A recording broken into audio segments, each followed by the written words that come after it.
এই ছবিটা অনেক কিছুরই ইঙ্গিত দেয়। বোলিংয়ে যখন ওয়ানডে ক্যাপ্টেন মিরাজ, তখনই ডাগআউটের ঠিক সামনে ক্রিক অপস ম্যানেজার শাহরিয়ার নাফিস, প্রধান নির্বাচক হাবিবুল বাশার সুমন আর হেড কোচ ফিল সিমন্সের সঙ্গে বিসিবির head of turf management Tony Hemming. কিছুক্ষণ বাদে যেখানে যোগ দেন জাতীয় দলের ম্যানেজার নাফিজ ইকবাল খানও। মিনিট দশেকের আলোচনার বিষয়বস্তু বোঝা গেল খুব সহজেই। কেমন চাই নিউজিল্যান্ড সিরিজের উইকেট, সেই চাহিদাই যেন টনিকে বুঝিয়ে দেয়া।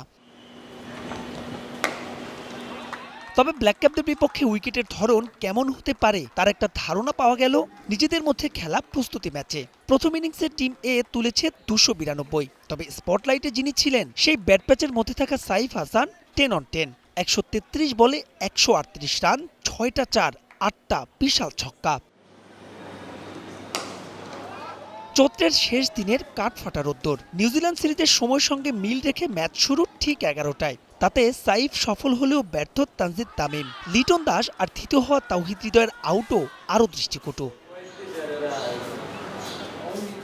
নিউজিল্যান্ড সিরিজে স্পোর্টিং উইকেট যে হচ্ছে সে আভাস মিলেছিল আগেই। তাতে চ্যালেঞ্জ বাড়ছে বোলারদের, থাকবে ক্রাম্প করার শঙ্কাও।